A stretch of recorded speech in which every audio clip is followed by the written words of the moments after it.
This is the Reloop Ready, and I think it's a brilliant controller, but probably not for the DJs you're expecting me to recommend it to.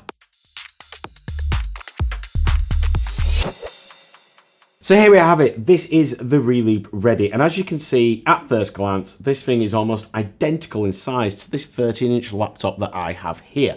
Now, of course, that isn't done by accident. It is a purposeful design choice, and it's for when space is at a premium. You know, you can put this on top of the laptop's keyboard, use the onboard navigation to control the Serato DJ software, and access all the features from the controller itself. It's ideal for DJs on the move, whether you be maybe in a plane seat or on the train or in the back of a car. This thing really is ideal for those use cases. Now, of course, being a Reloop controller, there is also the option on the left-hand side to connect to an iOS device, whether that be an iPhone or an iPad, and you can just flick across the switch, and then this controller is ready to go with algorithm DJ software. When it comes to audio connections on the Reloop Ready, we have an 1/8-inch connection for the headphones. All the audio controls are all found on the right-hand side, as are the ports. So on there, we've got the headphone volume, the mix blend dial, and also the master output as well. These are a bit cramped and a bit held together, so occasionally I was finding that I was trying to turn up the master volume and accidentally changing the Q mix of the headphones, so that is a little bit of a downside. That said, the output is handled by RCA line level connections, and the sound card inside this controller is decent enough. You know, it sounds a lot better than a lot of the entry-level controllers we've tested here before, and it's on par with something like the Pioneer DJ controllers like the 400 or the SB3. Being very, very small in terms of footprint, there have been some design choices made, and I've got to hand it to the designers at Reloop. This was designed in conjunction with DJ Angelo, and the controller packs an impressive amount of performance features for this size. The tempo faders have had to be moved from the traditional places on the side up into the mixer area here. These are very long though, and they are super accurate. I've got to admit, I'm very, very impressed with the tempo faders found on this controller. The jog wheels have shrunk quite a bit compared to other rival controllers at this price point, and my biggest issue with these jog wheels is that they're not tall enough for myself.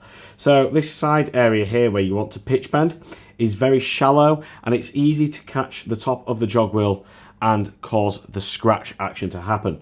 Thankfully, we do have dedicated buttons to flick between vinyl and CDJ mode, which are found just down here, so that problem can be easily rectified.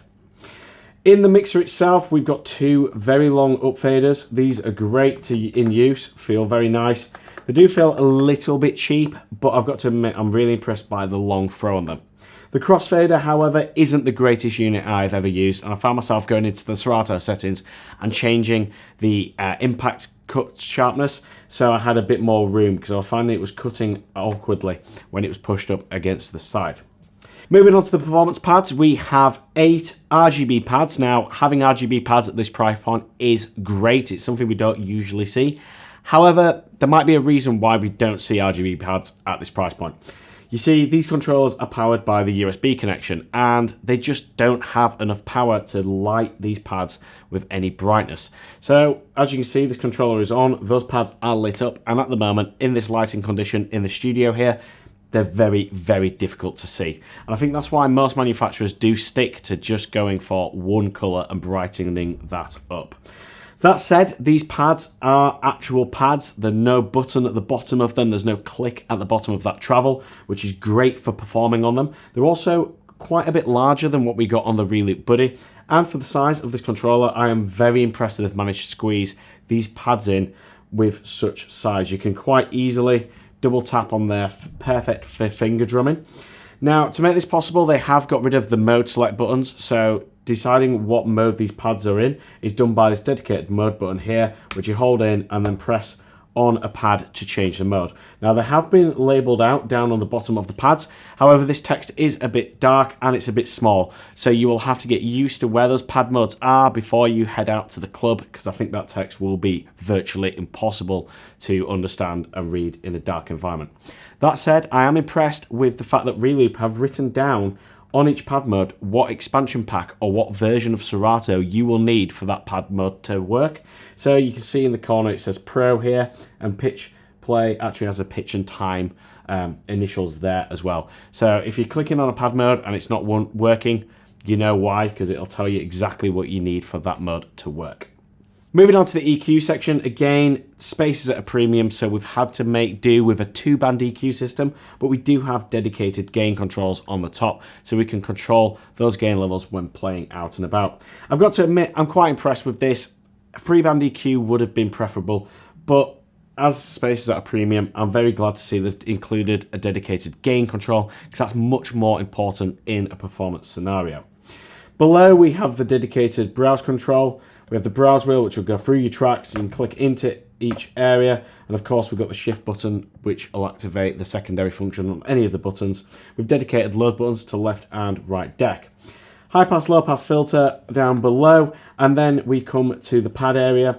Glad to see we've got parameter buttons for these pads as well. So if we're going into more professional pad modes, such as pitch and time, we can flick through the parameters to access other key areas, which is great to see. It's something that a few controllers recently, even expensive units like the Pioneer XDJ XZ, have missed out the parameter buttons, and they are so useful for getting the most out of the pads. More professional features are found down here with access to the vinyl control and key lock buttons. And then up top we have access to 3 Serato effects with a wet dry control. And then we have what looks to be the beat division, but it's not. It's actually a loop encoder, a rotary loop encoder. So we can flick through our loops, then press in to activate them, and back out. And of course, to learn more about this controller and what every single button and feature does, click the link in the top right-hand corner.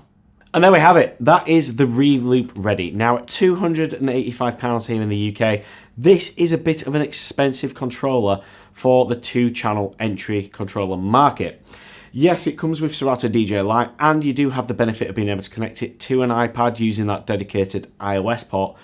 But for beginners, I do think this is a lot of money. This controller really shines when you connect it to Serato DJ Pro, which is $100 on top of Serato DJ Lite.